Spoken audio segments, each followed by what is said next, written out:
시민 여러분 안녕하십니까? 시정 소식을 전해드리겠습니다. 지난 9월 9일 치러진 용인시장 보궐선거에서 기호 2번 국민의힘 예강한 후보가 당선됐습니다.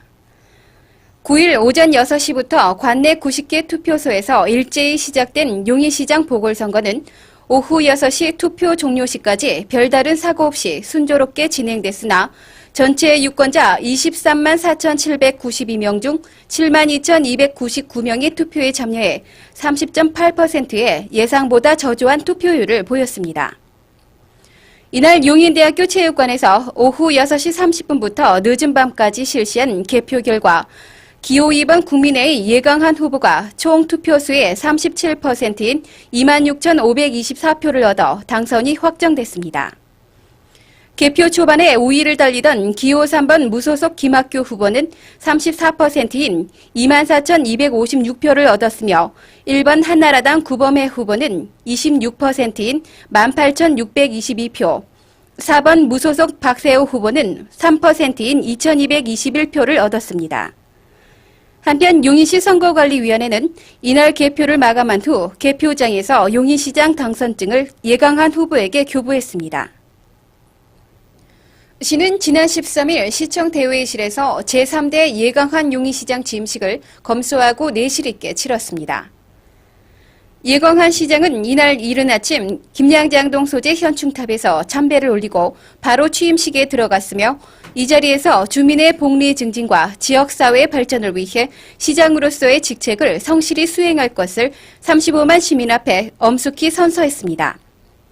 또한 예 시장은 취임사를 통해 저에게 이러한 영광을 주신 시민 여러분께 진심으로 감사를 드리며 저를 믿고 시정을 맡겨주신 시민 여러분들의 높은 뜻을 받들어 저에게 주어진 사명을 수행함에 있어 혼신의 힘을 다할 것을 여러분 앞에 새롭게 다짐드리는 바입니다.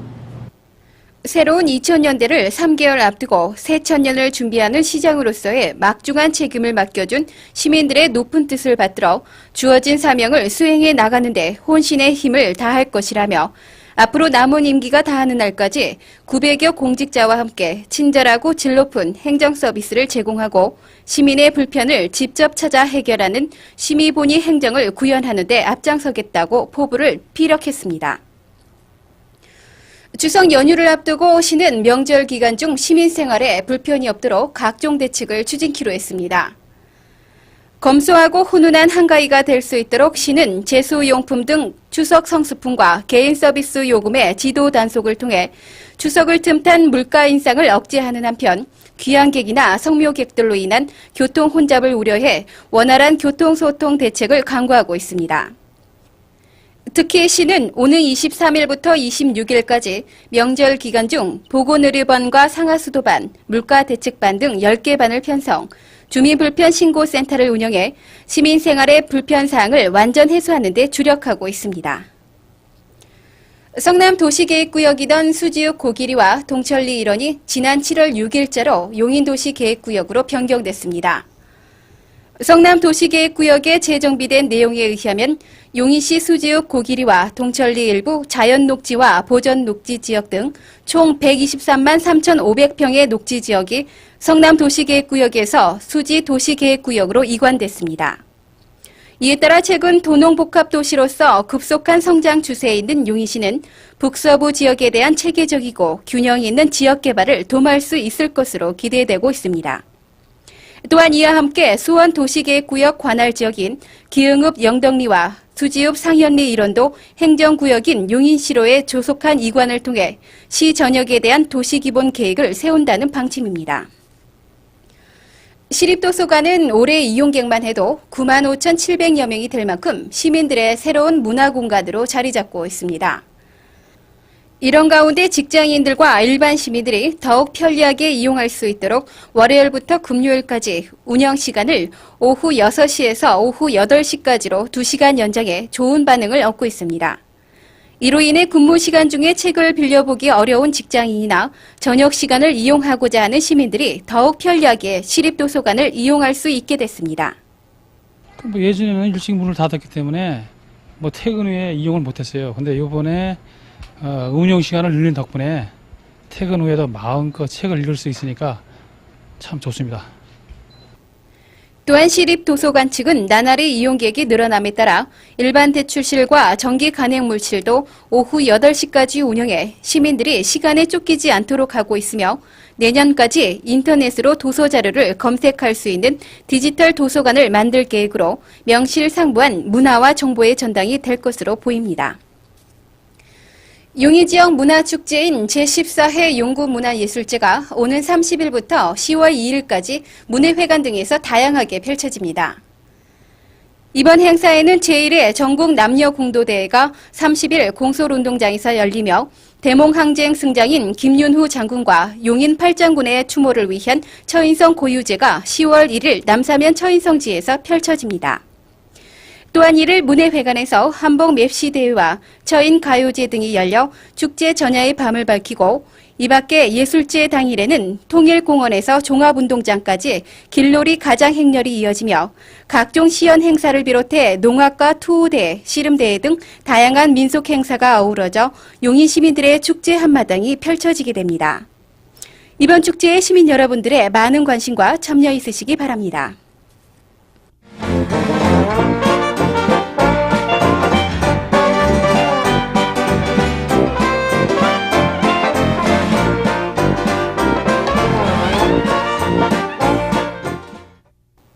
이 시간에는 우리 고장의 유명한 문화유적지와 가볼 만한 곳을 전해드리기 위해 이지연 리포터가 현장을 다녀왔습니다.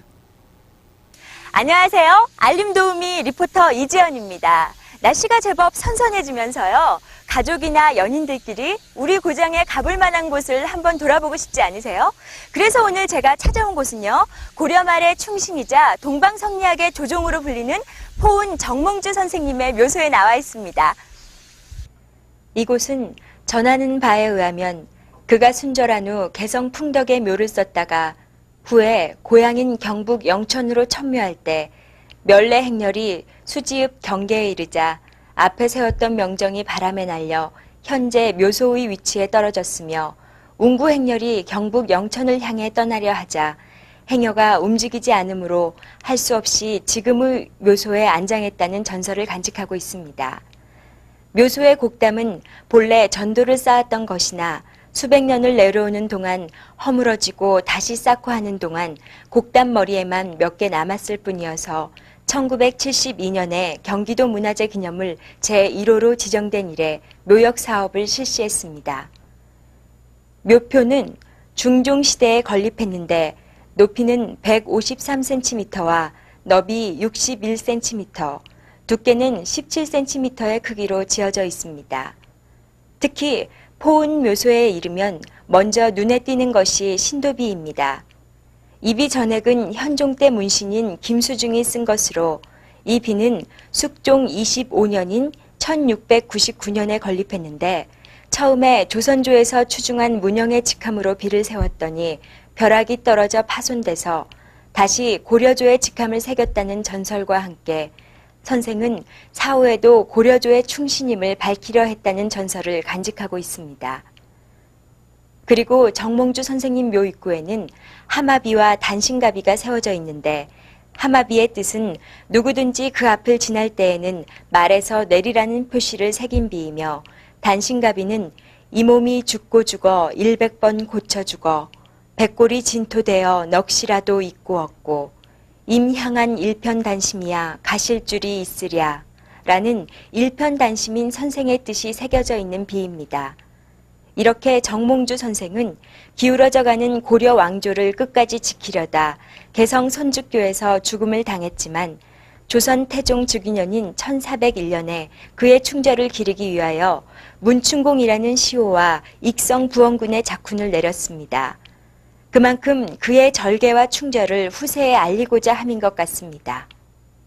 자, 이번에 찾은 곳은 포은 정몽주 선생의 심리를 모시는 충렬서원입니다.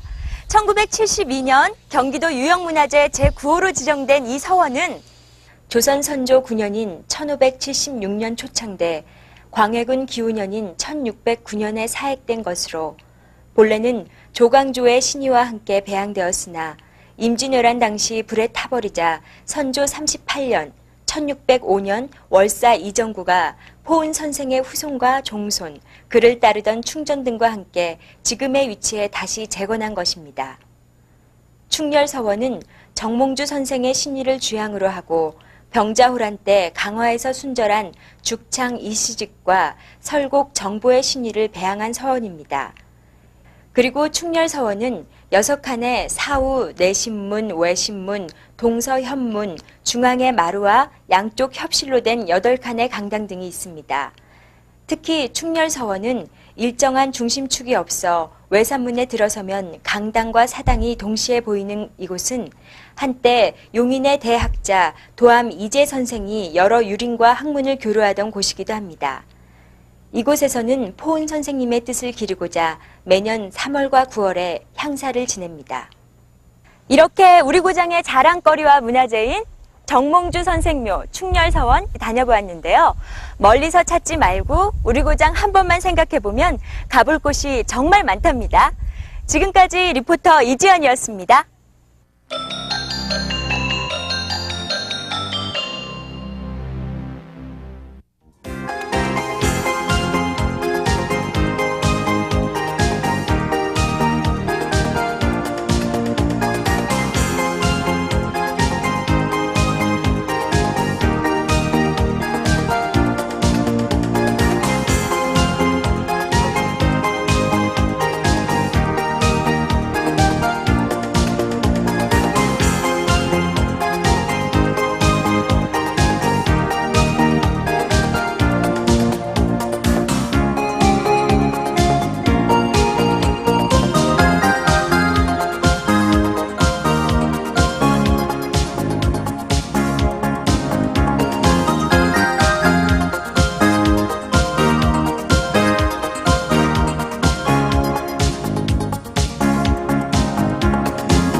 며칠 있으면 추석 연휴가 시작됩니다. 즐거운 마음으로 고향을 찾아야 하지만 해마다 자동차의 고장으로 어려움을 겪는 경우를 종종 보게 됩니다.